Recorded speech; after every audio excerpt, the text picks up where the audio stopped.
नजाकत और सौंदर्य की मिसाल नारी ने अपने लिए समाज में एक अहम स्थान बनाया और साथ ही अपनी काबिलियत का लोहा भी मनवाया। नमस्कार, मैं हूं नुसरत परवीन। हर क्षेत्र में नारी ने खुद के अस्तित्व को स्थापित किया है। आज हम बात कर रहे हैं दुनिया के सबसे बड़े लोकतांत्रिक देश कहे जाने वाले भारत के लोकतंत्र की 9 महाशक्तियों के बारे में, जिन्होंने आधुनिक भारत के लोकतंत्र में सियासी सूझबूझ और रणनीतिकार के रूप में अपनी खास जगह बनाई।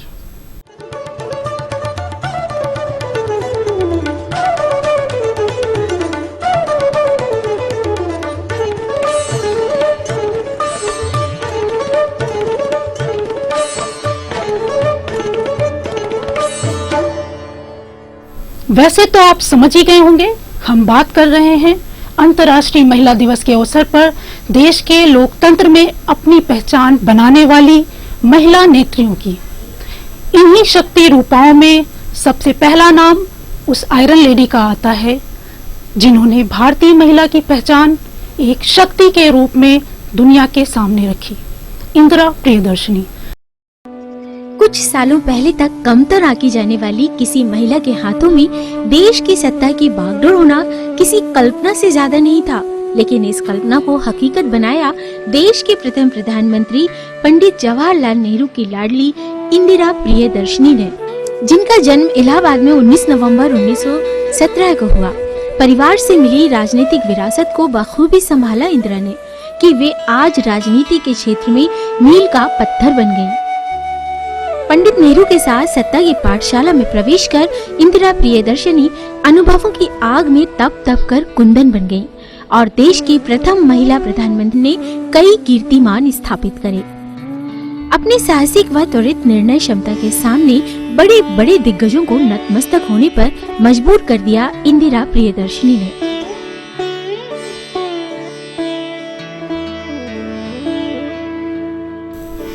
अब जिनके बारे में हम बात करने जा रहे हैं वो किसी ममतामयी माँ की मूरत से अलग नहीं है।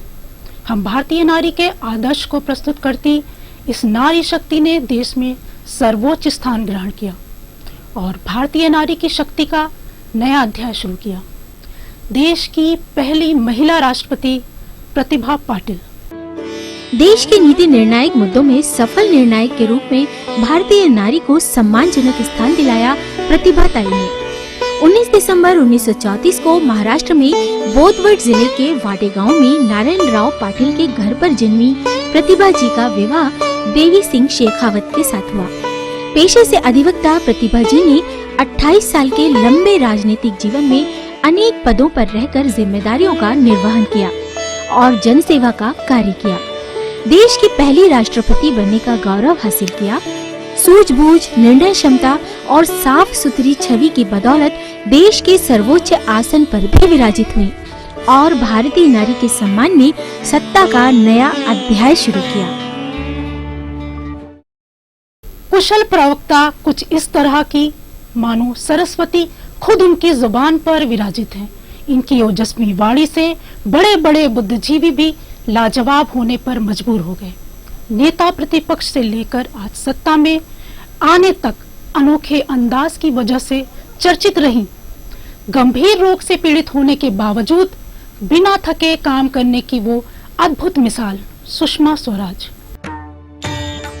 6 बार सांसद, 3 बार विधायक, केंद्रीय मंत्री और 15वीं लोकसभा में नेता प्रतिपक्ष की जिम्मेदारी सफलतापूर्वक संभालने वाली सुषमा स्वराज के नाम की कई बड़ी उपलब्धियां हैं।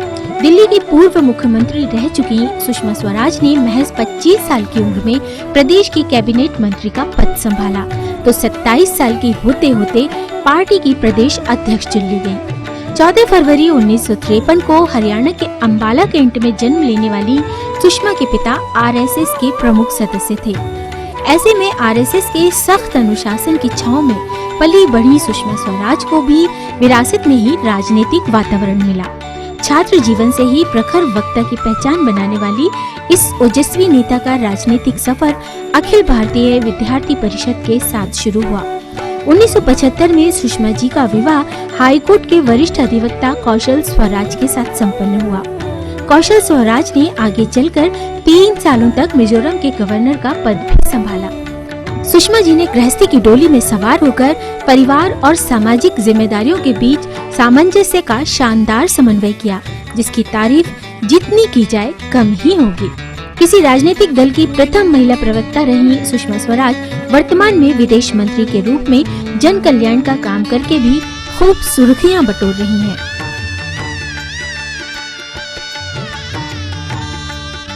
पुरुष प्रधान समाज में महिला के अस्तित्व को मजबूती से पेश करना और बुद्धि कौशल से पहले प्रशासनिक सेवा फिर राजनीति के माध्यम से जन सेवा करते हुए लोकसभा के उच्च पद पर पहुंचना जिनकी खास पहचान, पहली लोकसभा महिला स्पीकर रही समूची भारत नारी का गौरव बढ़ाया। पूर्व प्रधानमंत्री जगजीवन राम की सुपुत्री मीरा कुमार शुरू से ही मेधावी रही। 1973 में भारतीय विदेश सेवा IFS में शामिल होकर लंबे समय तक इन्होंने लोक सेवा कार्य किया और खुद को बेहतर प्रशासक के रूप में साबित किया। पटना में 1945 में जन्मी मीरा कुमार कानून में स्नातक और अंग्रेजी साहित्य में स्नातकोत्तर हैं। मंजुल कुमार की जीवन संगिनी मीरा 3 बच्चों की मां भी हैं। 80 के दशक से राजनीतिक सफर आरंभ करने वाली मीरा कुमार ने सियासत के अग्निकुंड में भी खुद की छवि को साफ सुथरा बनाए रखा। सुरीली आवाज की धनी मीरा कुमार की संतुलित वाणी बड़े बड़े वक्ताओं को भी श्रोता बनने पर मजबूर कर देती है। अपनी सुलझी हुई विचार शैली और परिपक्व बुद्धि से मीरा कुमार ने जनता का विश्वास और प्यार हासिल किया। कई बार चुनावों में विजय पताका फहराया, 5 बार संसद में अपनी उपस्थिति दर्ज करवाई।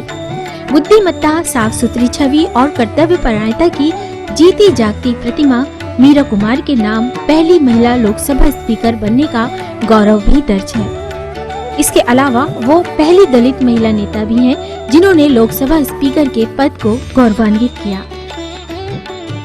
अपनी क्षमता और निर्णय शक्ति की कलम से राज्य का राजनीतिक इतिहास दोबारा लिखने की शक्ति रखने वाली इस राजनीतिक सितारा की पहचान ओजस्वी वाणी, साहस और निडरता के साथ सादा व्यक्तित्व। पश्चिम बंगाल की पहली और 11वीं महिला मुख्यमंत्री ममता बनर्जी। ममता बनर्जी ये नाम है उस महिला का जो पर्याय है कुशाग्र बुद्धि, साहस, वाक्पटुता, निडरता और कुशल नेतृत्व की। 5 जनवरी 1955 को कोलकाता के निचले मध्यम वर्गीय परिवार में जन्मी ममता की मां गायत्री और पिता प्रोमलेश्वर बनर्जी। छात्र जीवन से राजनीतिक सफर शुरू करने वाली ममता उस समय चर्चा में आई जब उन्होंने उस समय के जाने माने नेता जयनारायण की गाड़ी की बोनट में चढ़कर तत्कालीन सरकार का बेबाकी से विरोध किया था। कानून की डिग्री प्राप्त ममता ने पश्चिम बंगाल की राजनीति में नया अध्याय शुरू किया और 34 साल पुरानी साम्यवादी सरकार के खिलाफ मोर्चा खोला और जीत भी हासिल करने में सफल रही। भड़काऊ राजनीति करने के आरोपों से घिरी ममता बनर्जी प्रदेश की मुखिया बनी और इसी के साथ पश्चिम बंगाल में किसी महिला ने पहली बार मुख्यमंत्री पद संभाला। अपनी क्षमता और निर्णय शक्ति की कलम से राज्य का राजनीतिक इतिहास दोबारा लिखा। रैलियों के माध्यम से जनता के रूबरू होना और अपनी बात मनवाने के लिए धरना देना ममता का यही खास अंदाज जनता को भा गया और वो एक लोकप्रिय जन नेता बनती चली गई। सफेद साड़ी में बेहद साधारण व्यक्तित्व की इस महिला के चेहरे का ओज आज खास पहचान बन चुका है और ममता देश की राजनीतिक चमकता सितारा बन चुकी हैं। सोनिया गांधी, जिन्होंने कभी सोचा भी नहीं था कि वो राजनीति में शामिल होंगी।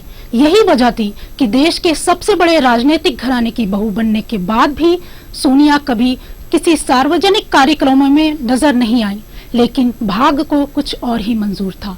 तभी तो काफी नानुकुर के बाद सोनिया गांधी को सियासी संग्राम में शामिल होना ही पड़ा। सोनिया गांधी का जन्म वेनेतो इटली के छोटे से गांव लुसियाना में हुआ था। उनके पिता स्टेफिनो माइनो एक भूतपूर्व फासिस्ट सिपाही थे। उनकी मां पाओलो माइनो थी। उनकी 2 बहनें हैं। इंदिरा गांधी के बड़े पुत्र राजीव गांधी से विवाह के बाद इटली से भारत आई सोनिया गांधी का वैवाहिक जीवन हर पल उतार चढ़ाव भरा रहा। पहले राजीव गांधी को तत्कालीन परिस्थितिवश परिवार की राजनीतिक विरासत को संभालना पड़ा, जिससे सोनिया गांधी भी अर्धांगिनी होने के नाते सियासत की शतरंजी चालों की समझबूझ को बढ़ाने लगी। लेकिन असली अग्नि परीक्षा सोनिया जी की उस समय शुरू हुई जब पति राजीव गांधी की आकस्मिक मौत हो गई, जिसके बाद तमाम अनुरोधों के यहाँ तक कि कांग्रेस के पार्टी अध्यक्ष के लिए सोनिया का नाम तक घोषित हो जाने के बाद भी सोनिया जी ने राजनीति से दूर अपने बच्चों के साथ जीवन बिताने का फैसला किया। प्रधानमंत्री पद के लिए पार्टी का समर्थन होने के बाद भी सोनिया जी ने विरोधी दलों की बातों को महत्व दिया और खुद के स्थान पर मनमोहन सिंह को प्रधानमंत्री पद के लिए पेश कर दिया। सोनिया गांधी विदेशी बेटी थीं, लेकिन भारत की बहू बनकर वे फर्ज की हर कसौटी पर खरी उतरी हैं। अब हम बात करने जा रहे हैं उनकी जो लगातार 8 बार सांसद चुनी गईं, ताई, जो सेवा, समर्पण और अनुशासन की बदौलत इस शिखर पर पहुंची। लोकसभा अध्यक्ष सुमित्रा महाजन का राजनीति में खास मुकाम है। सुमित्रा महाजन लोकसभा की दूसरी महिला स्पीकर। सुमित्रा ताई के नाम से पहचानी जाने वाली सुमित्रा महाजन का जन्म महाराष्ट्र के रत्नागिरी जिले में 12 अप्रैल 1943 को उषा जी और पुरुषोत्तम साठे के घर में हुआ। जनवरी 1965 में इंदौर के जयंत महाजन के साथ ब्याही सुमित्रा महाजन ने इंदौर से स्नातकोत्तर और कानून की डिग्री हासिल की। संघ प्रचारक पिता से विरासत में मिली राजनीति की शुरुआत उस समय हुई जब उन्होंने विवाह के बाद पहली जिम्मेदारी के तौर पर मीसाबंदी परिवारों की मदद की। इसके बाद राजनीति की पटरी पर सुमित्रा ताई की गाड़ी धीरे धीरे रफ्तार पकड़ती गई और जल्दी ही वे उप महापौर चुन ली गई। मध्य प्रदेश की राजनीति में ताई के नाम से पहचाने जाने वाली सुमित्रा जी जाना माना नाम बन चुकी हैं और प्रदेश से बढ़कर राष्ट्रीय राजनीति में अपना खास स्थान बना चुकी हैं। सिंधिया घराने को आधुनिक राजनीति में स्थान दिलाने वाली राजमाता, शाही घराने की मर्यादा, मजबूत इच्छा शक्ति के साथ शालीन और दयालु स्वभाव का भी समागम। इतना ही नहीं, विजय राजे सिंधिया महिला स्वतंत्रता की भी पक्षधर थी। लंबे चौड़े ऐतिहासिक विरासत वाले परिवार में बहू बनकर आई विजया राजे सिंधिया को राजमाता के रूप में भारी लोकप्रियता मिली। राजमाता भी अपने पूरे जीवन काल में राजनीति के माध्यम से जनता की सेवा करती रहीं। राजमाता की अडिग इच्छा शक्ति सबसे बड़ी पहचान थी। पुत्र माधव राव सिंधिया से राजनीतिक विचारधारा प्रतिकूल थी। ऐसे में मां और पुत्र दोनों विरोधी पार्टियों के सदस्य थे। परिवार और कर्मभूमि को अलग अलग रख पाने में माहिर राजमाता अपने हर कर्तव्यों में खरी उतरती थी। राजमाता जैसी शख्सियत जिन्होंने महिला को एक शक्ति के रूप में प्रतिष्ठापित करने में सफलता हासिल की, ऐसी सशक्त विचारों की धनी महान नेत्री को शत शत प्रणाम। दलित राजनीति की मिसाल मायावती अपनी रणनीति और तेज तर्रार छवि की बदौलत राजनीति की नई परिभाषा गढ़ने वाली उत्तर प्रदेश की पूर्व मुख्यमंत्री, जिन्हें हम सभी बहन जी के नाम से जानते हैं। दलित राजनीति को नई दिशा दिखाने वाली मायावती नाम आज किसी से भी अनजाना नहीं है। बहन जी के नाम से राजनीति में पहचान बनाने वाली दलित नेता मायावती ने प्रदेश की राजनीति से कदम बढ़ाते हुए देश की राजनीति में अपनी खास पहचान बनाई। सशक्त महिला के तौर पर पहचानी जाने वाली मायावती का अब तक का सफर किसी भी महिला के लिए प्रेरणादायक ही कहा जा सकता है। निम्न परिवार में जन्म लेने वाली मायावती की दृढ़ इच्छा शक्ति और जुझारू स्वभाव ही इनकी सफलता का राज माना जा सकता है। देश के सबसे बड़े प्रदेश उत्तर प्रदेश में सत्ता की बागडोर 4 बार संभालने वाली पूर्व मुख्यमंत्री मायावती का जन्म 15 जनवरी 1956 को हुआ था। इनके पिता प्रभुदयाल और मां रामरती देवी हैं। मायावती के 6 भाई और 2 बहनें हैं। मायावती के पूर्वज ग्राम बादलपुर, जिला गौतम बुद्ध नगर, उत्तर प्रदेश के रहने वाले थे। ठोस दिखती हो तुम मगर हो सुकोमल हृदय तल से, चल रहा संसार जिसका आत्मनिर्भर आत्मबल से, अग्नि सा है तेज फिर भी बस रही हो हर मन में, लक्ष्य पाकर ही हटोगी ऐसे पथ की गामिनी हो। देश की सियासत को अपने आत्मबल और स्वाभिमान से नई दिशा दी है इन 9 रत्नों ने। आज नारी हर क्षेत्र में अपना खास स्थान बना रही है। नित नए कीर्तिमान स्थापित करने वाली मातृशक्ति अब अबला नहीं सबला है। हमारे इस खास कार्यक्रम में बस इतना ही। अब मुझे दीजिए इजाजत। नमस्कार।